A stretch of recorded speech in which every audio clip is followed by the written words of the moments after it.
Iran గుండెల మీద కొట్టామన్నారు Israel ప్రధాని నెతన్యాహు. అతిశయోక్తి ఏమీ లేదు. ఇజ్రాయెల్ చేతిలో అది నవనాడులు కుంగిపోయేలా దెబ్బతింది.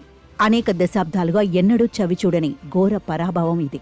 దిక్కు మొక్కు లేని గాజాలో ఎంత దాష్టీకంతో మానవ హననాన్ని సాగిస్తోందో అదే తరహాలో ఇరాన్లోనూ ఇజ్రాయెల్ రెచ్చిపోయింది. ఇరానియన్లు గాఢ నిద్రలో ఉండగా ఇజ్రాయెల్కు చెందిన 200 యుద్ధ విమానాలు చొరబడి వేరువేరు ప్రాంతాల్లోని కనీసం 100 చోట్ల వందలాది క్షిపణులను కురిపించారు. యురేనియం శుద్ధి ప్లాంట్లు, సైనిక స్థావరాలు, మిసైల్ కేంద్రాలు లక్ష్యంగా దాడులు జరిపానని ఇజ్రాయెల్ చెప్పుకుంది. కానీ 150 మంది సామాన్య జనం కూడా మరణించారు.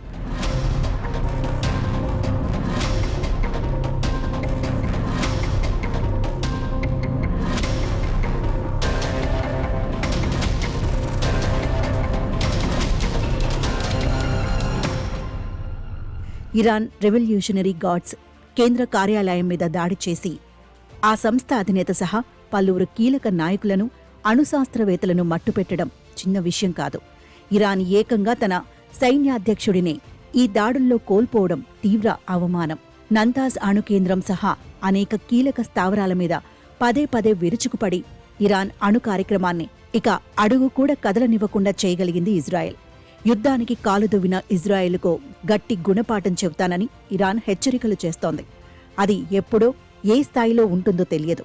ఇరాన్ అణు కార్యక్రమం అమిత వేగంగా సాగుతోందని, వారాల్లో కాకున్నా కొద్ది నెలల్లోనే అది అణ్వస్త్రాలను తయారు చేయగల స్థాయికి చేరుకుందని ఇటీవలి పాశ్చాత్య మీడియా నుంచి వరుస కథనాలు వెలువడుతున్నప్పుడే మనకు అసలు కథ అర్థమైంది. ఇరాన్ కట్టుతప్పిందని, నిబంధనలను ఉల్లంఘిస్తోందని అంతర్జాతీయ అణుశక్తి సంస్థ గవర్నర్ల బోర్డు గురువారం తీర్మానించడంతో దాడికి పూర్వరంగం సిద్ధమవుతోందని తెలిసిపోయింది.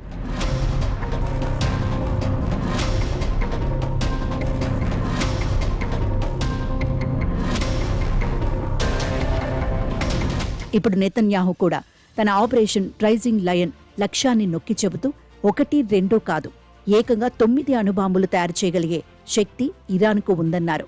శుద్ధి చేసిన యురేనియం ఇరాన్ దగ్గర ఎంతో పోగుపడిందని, ఆ దేశాన్ని ఇప్పుడే ఆపకపోతే అణ్వాయుధాలు తయారు చేసి ప్రపంచ పటం నుంచి ఇజ్రాయెల్ను చెరిపేస్తుందని, ఈ ముందస్తు దాడులు ఆత్మరక్షణకేనని నెతన్యాహు అంటున్నారు.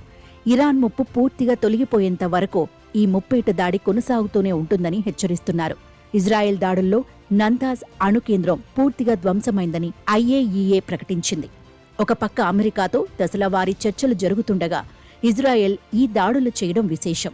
ఈ చర్యతో తమకు సంబంధం లేదని అమెరికా వెంటనే ప్రకటిస్తూ ప్రతీకారం పేరిట హద్దులు దాటవద్దని ఇరాన్ను హెచ్చరించింది. కానీ ఇరాన్కు ఇది తగిన గుణపాఠమని, మరిన్ని దాడులకు గురికాకుండా ఉండాలంటే దారికొచ్చి తనతో ఒప్పందం కుదుర్చుకోవాలని అమెరికా అధ్యక్షుడు ట్రంప్ ఇరాన్కు హెచ్చరికలు చేయడం విశేషం. ఇజ్రాయెల్ దాడిలో తన పాత్రేమీ లేకున్నా తనకు చెప్పే ఈ దాడి జరిగిందని అమెరికా తేల్చేసింది. బరాక్ ఒబామా ఏలుబడిలో కుదిరిన ఒక చక్కని అంతర్జాతీయ ఒప్పందాన్ని 2018లో నిలువునా పాతరేసిన ట్రంప్ ఈ విడతలో మళ్లీ ఒప్పందం కోసం పట్టుపడుతున్న విషయం తెలిసిందే.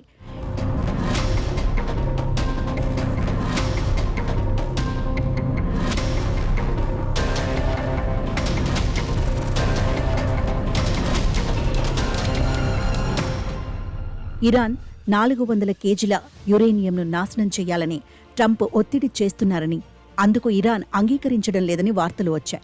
60 రోజుల్లో రాజీకి రావాలని అప్పుడే హెచ్చరించాను. ఇవాళ 61వ రోజు అని ఈ దాడుల అనంతరం ట్రంప్ ట్వీట్ చేయడం విశేషం.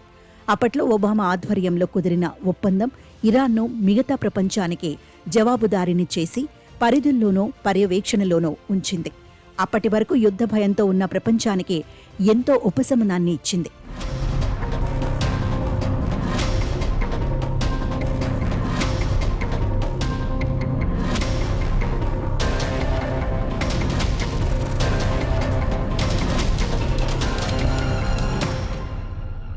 యుద్ధం తప్ప శాంతి గిట్టని, ఒప్పందాల మాటే నచ్చని నెతన్యాహు మాత్రం ఆది నుంచి దానిని వ్యతిరేకిస్తూ ట్రంప్ అధికారంలోకి రాగానే సదరు ఒప్పందాన్ని కాలదన్నట్టు చేశారు.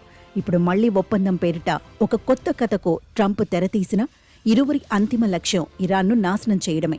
ఇజ్రాయెల్ దాడితో ఆదివారం ఒమన్లో జరగాల్సిన మరో విడత చర్చలకు విఘాతం ఏర్పడింది. సైన్యంతో తప్ప సామరస్యంగా వ్యవహరించడం గిట్టని నెతన్యాహు తన చేతికి మట్టంటకుండా ఇరాన్ను లొంగదీసుకోవాలని అనుకుంటున్న ట్రంప్ ఈ ప్రపంచాన్ని పెను ప్రమాదంలోకి నెట్టకపోతే అంతే చాలు.